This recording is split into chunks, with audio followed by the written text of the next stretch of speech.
Gon' vote. Everybody gon' vote. Everybody gon' vote.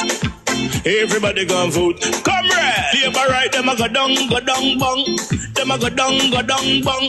Them a go down. Is that? Margie, him a God picking. No hope their work if you touch Margie. Margie, him a God picking. No hope their work if you touch Margie. We now vote for Labour. Orange we a come out in now. If you love the PNP, who no step out for Marky G. Jamaica just come along with we. People time come, people time come, people time is up.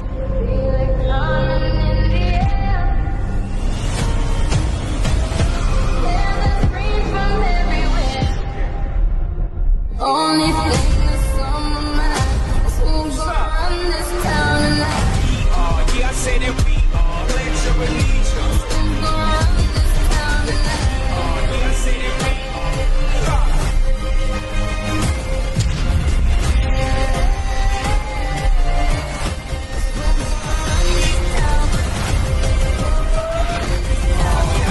We gonna run this town.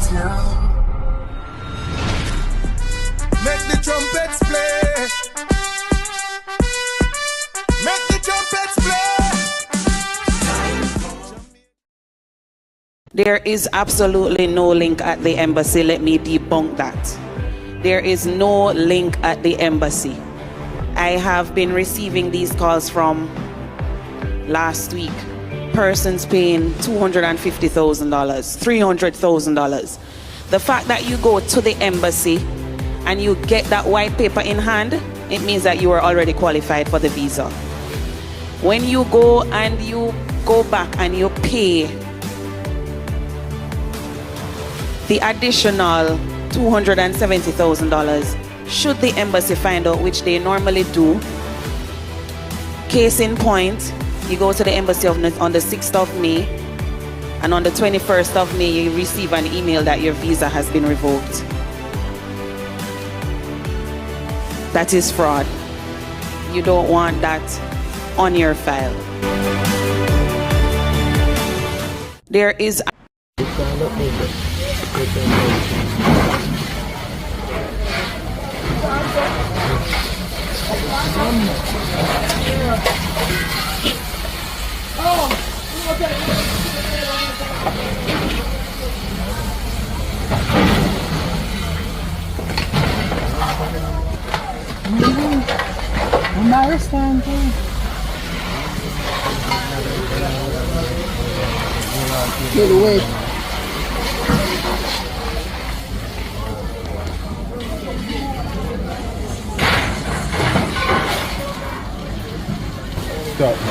Oh, my bad boy. Good. More things. I'm calling on the Minister of Finance to speedily appoint an appeals tribunal for the Financial Services Commission. Since the expiration of the tenure of the last tribunal in August 2023, no new members have been appointed. That has left appellants without any recourse and in limbo in the absence of an appeals tribunal. This is really a dereliction of duty on the part of the Homeless Administration and needs to be rectified speedily. It is important for good governance and accountability within the financial services sector for individuals or firms who feel that they have been aggrieved by a decision of the FSC to be able to appeal. And without a tribunal, no appeal can be heard. And there's been an absence for almost a year and a half. Visit our website at pnp.org. The Traffic Enforcement Branch, ACP Dr. Gary McKenzie, has acknowledged that a shortage of human resources makes it impossible for officers to cover all intersections. Despite the challenge, he assured the public that officers will maintain a visible presence at key intersections, particularly those deemed most problematic. Some of them, we have junction boxes, which are those zebra-looking boxes where persons should not stop in them, and you expect that they will conform. The fact that those will not come on stream fully all at once, the police will have to be there, and so we will be there at the intersections that we can afford to be at and those that are most problematic. But the truth is that the resources will not be there to be at all the intersections that are sometimes very challenging. To bolster these efforts, the law provides for the installation of surveillance cameras at intersections, which could play a critical role in monitoring and detecting traffic breaches. ACP Dr. Mackenzie revealed that work is ongoing to enhance these surveillance systems, signaling hope for improved traffic management in the future. The system in terms of being able to look at intersections, to view intersections and so on, that is also already in place for quite a bit of places. In fact, we have been able to utilize this system to aid us within for investigations and in our deployments and so on.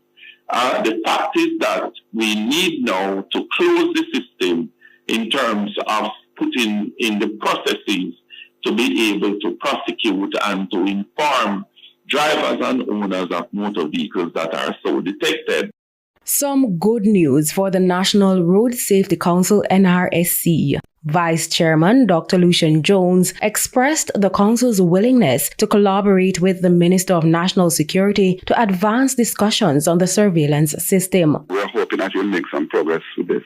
We have been having discussions with the Minister and Ministry of National Security. They are responsible for introducing the cameras, put the cameras in the system. We're hoping to make some progress in 2025. In terms of road safety, 363 lives have been lost in traffic fatalities since the start of the year. A grim statistic, but a notable improvement compared to the 425 deaths recorded over the same period last year. Dr. Jones described the reduction of 62 fatalities as a huge improvement, though he noted that the figures remain alarming. We are happy that it's less than last year. Our goal really is to go down to about 220, which is based on the WHO's mandate to reduce road fatalities by 50% by 2030 during the decade of road safety, which is halfway through. And our baseline figure for 2021 was 480. So that's the target we have in the first instance, and we are moving towards that. Head of the Public Safety and Traffic Enforcement Branch, ACP Dr. Gary Mackenzie, has acknowledged that a shortage of human resources makes it impossible for officers to cover all intersections. Despite the challenge, he assured the public that officers will maintain a visible presence at key intersections, particularly those deemed most problematic. Some of them, we have junction boxes, which are those zebra-looking boxes where persons should not stop in them and you expect that they will conform.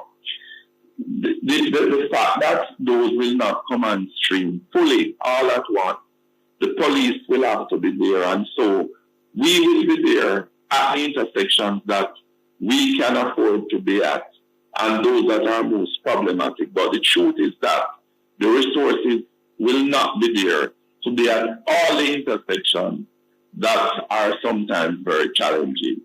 To bolster these efforts, the law provides for the installation of surveillance cameras at intersections, which could play a critical role in monitoring and